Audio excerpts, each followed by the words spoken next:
Palabra y vida. Con el padre Manuel Horta, desde Sevilla.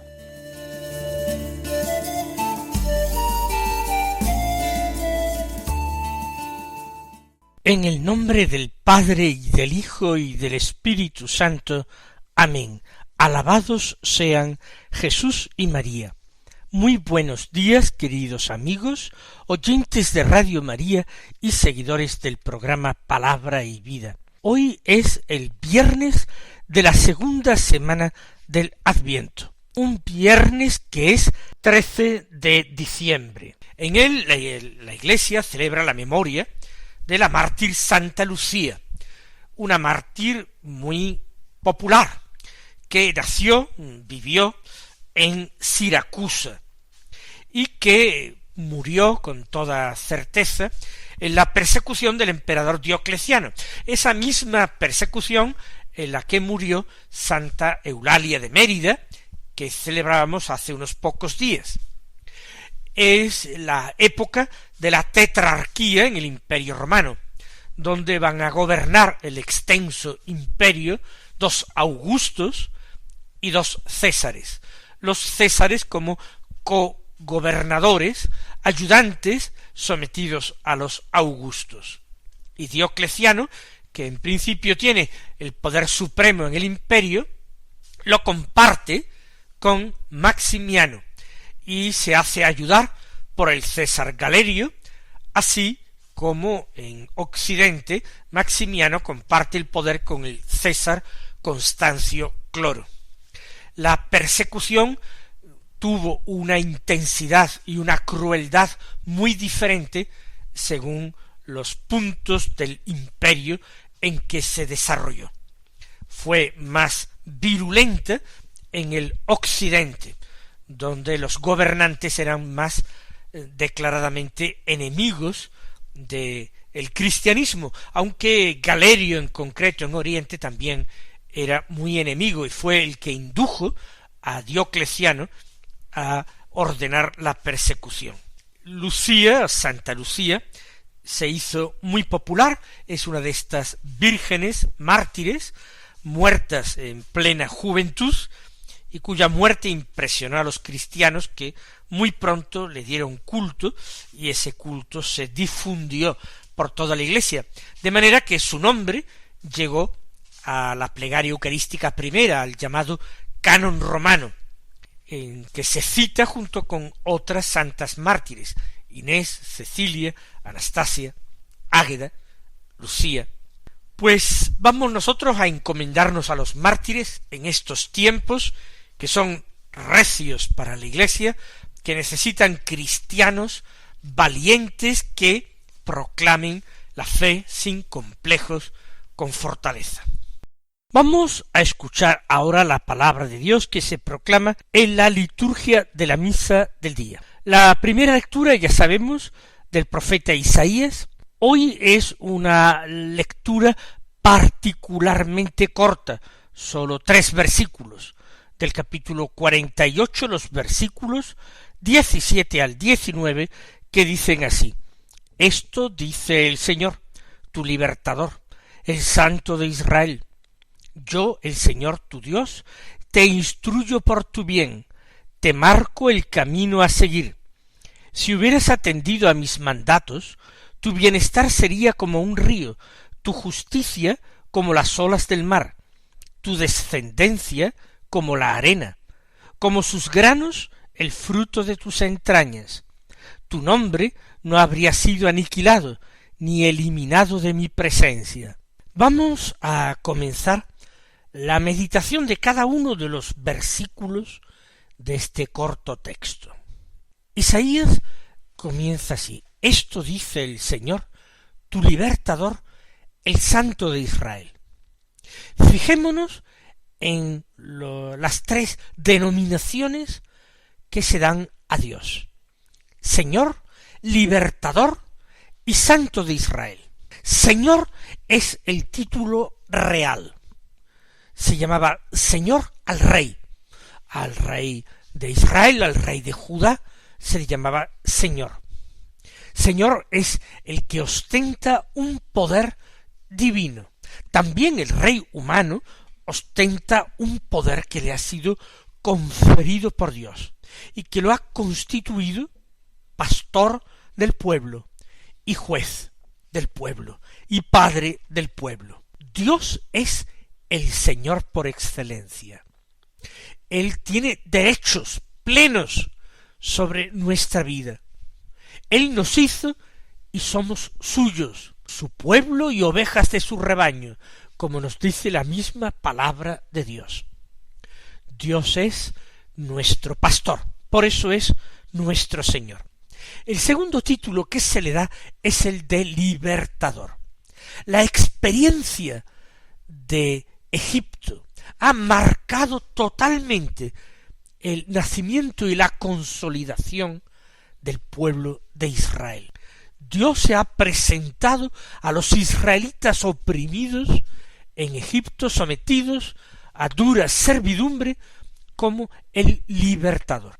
Él suscitó a Moisés y desplegó la fuerza de su brazo, enviando las plagas que hirieron a Egipto y sacando al pueblo de aquel país, convirtiéndolo en un pueblo libre, formándolo, dotándole de una organización, dándole como don extraordinario una ley llena de sabiduría y de justicia, que tenía que conducir a este pueblo por un camino de santidad, de verdad. Por eso Dios es el libertador por excelencia. Y por último se le llama el Santo de Israel. Santo de Israel es un título que se le da a Dios desde el libro del Génesis. Israel es Jacob, el hijo de Isaac, el nieto de Abraham. Cuando en las historias de los patriarcas se habla de Dios, se llama muchas veces el Santo de Abraham, el Santo de Isaac, el Santo de Jacob, el Santo de Israel.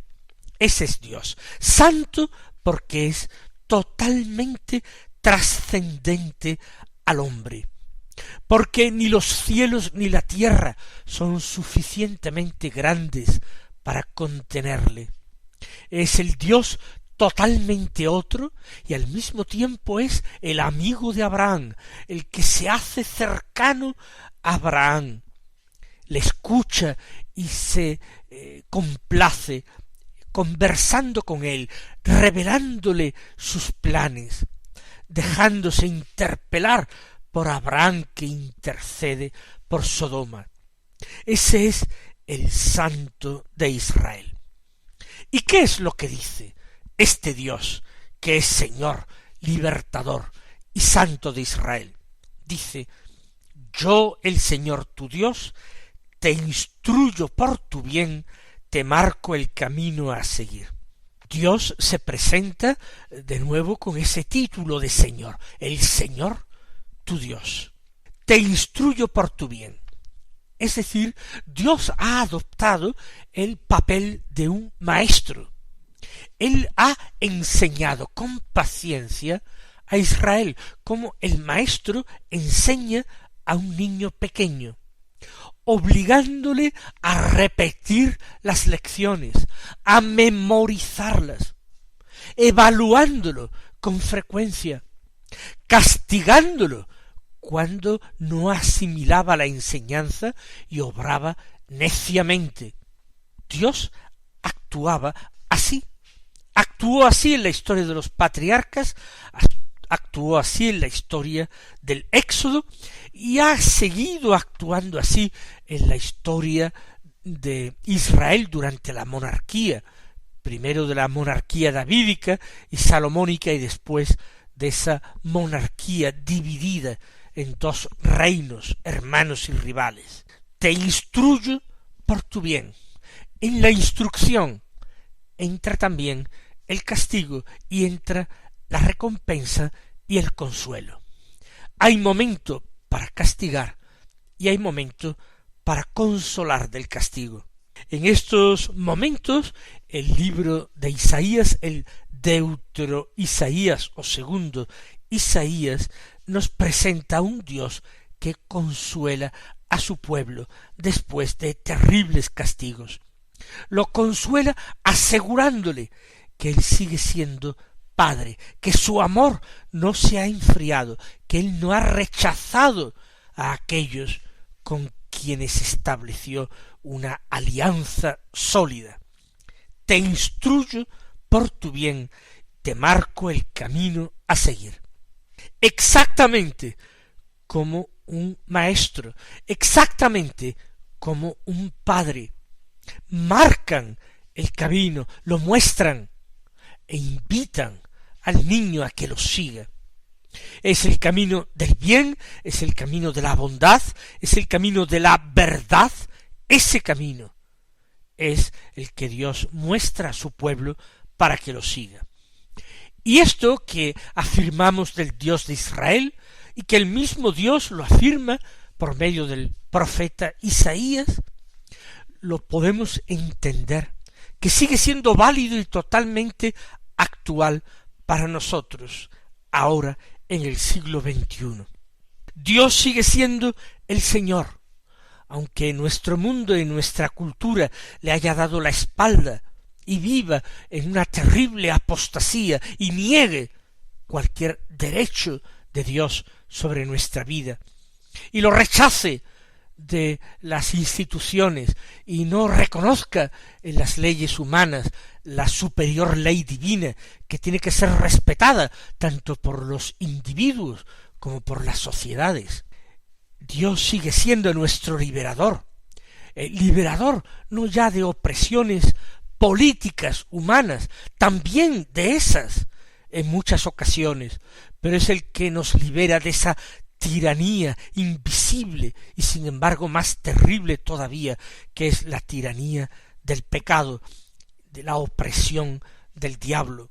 Y el Señor es el que me instruye.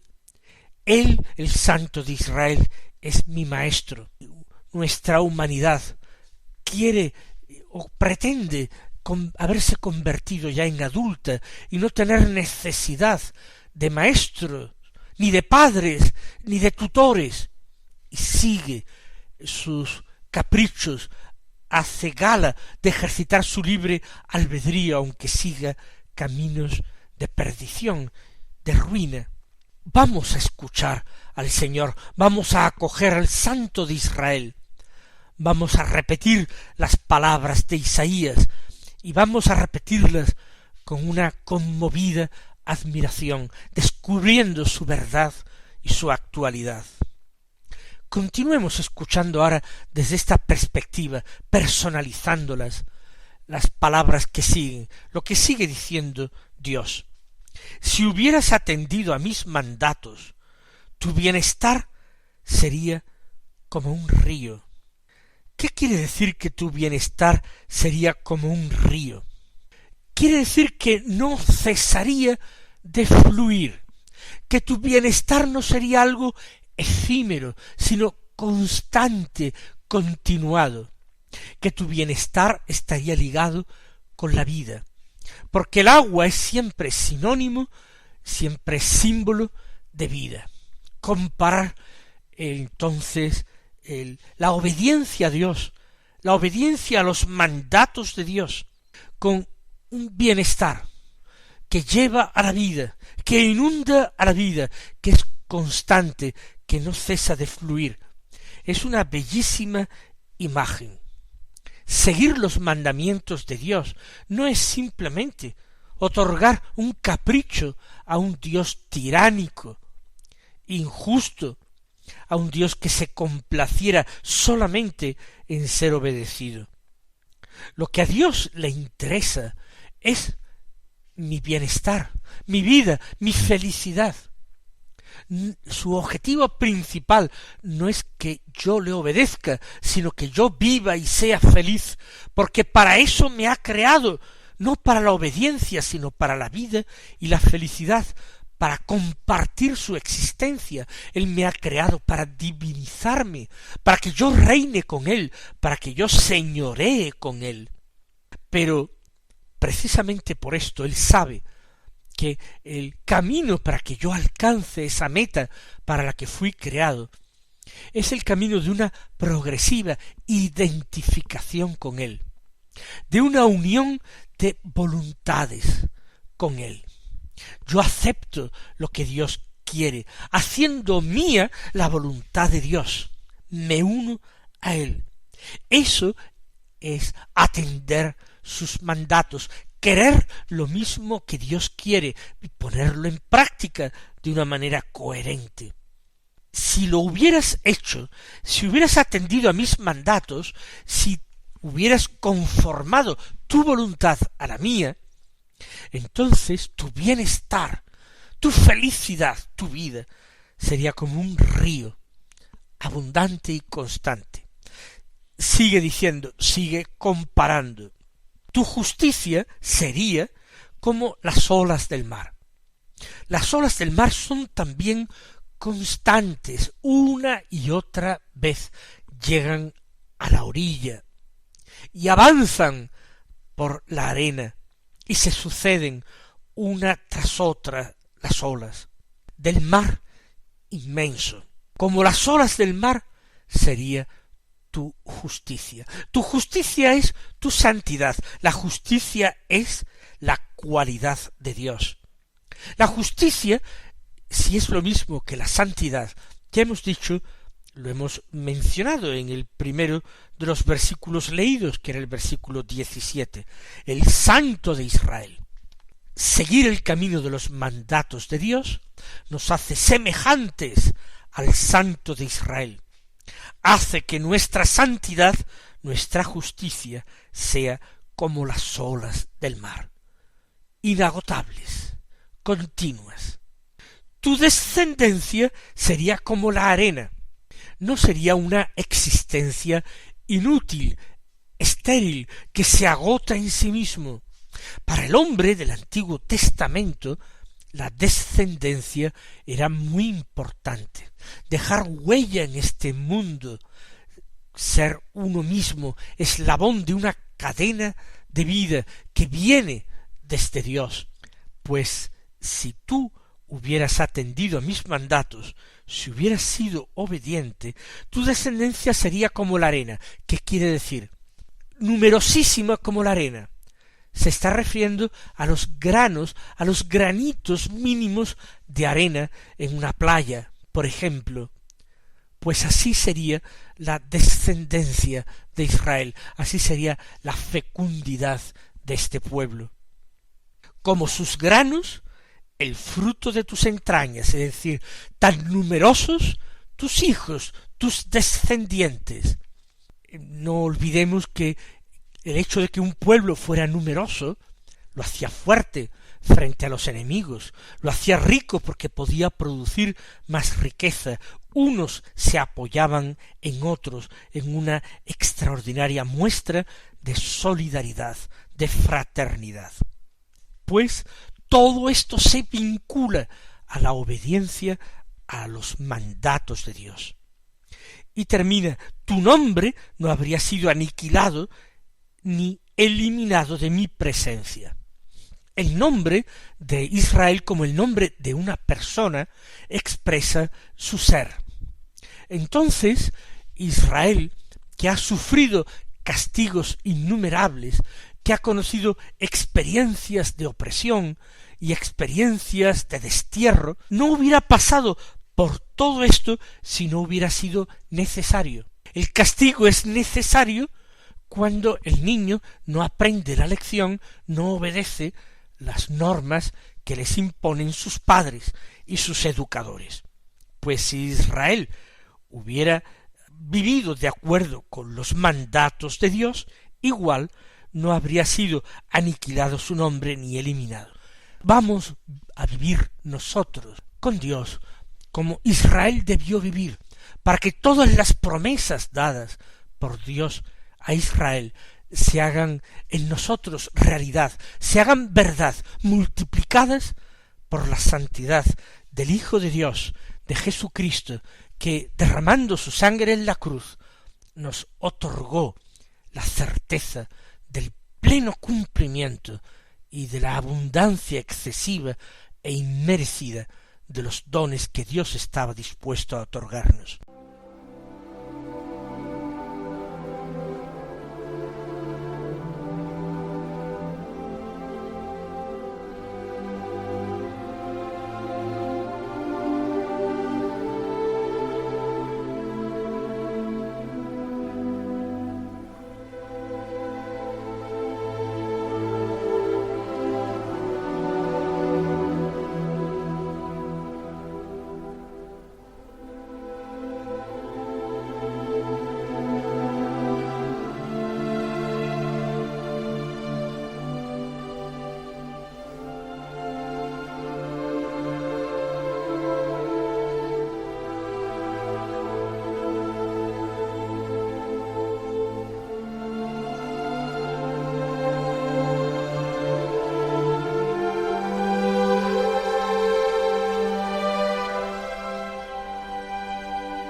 No nos queda mucho tiempo para escuchar el Santo Evangelio, pero vamos a leerlo.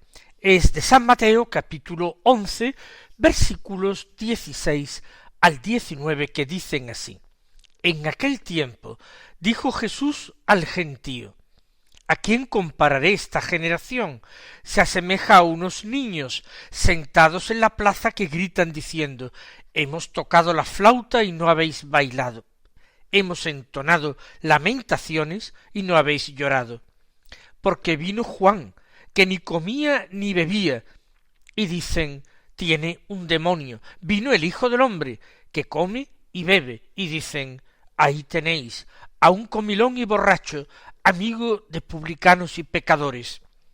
Pero la sabiduría se ha acreditado por sus obras. Jesús reprocha esas opiniones infundadas, injustificadas, juicios superficiales, temerarios, personas que no saben discernir la gravedad del tiempo, personas que unas veces critican por una cosa y a continuación critican por la contraria. En el fondo no están guiados por el Espíritu de Dios y se oponen a todo lo que es la acción de Dios y su voluntad y su deseo.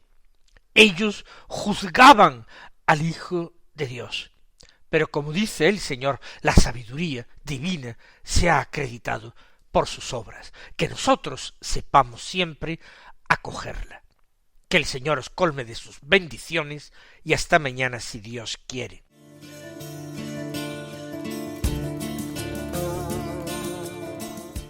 Han escuchado en Radio María Palabra y Vida,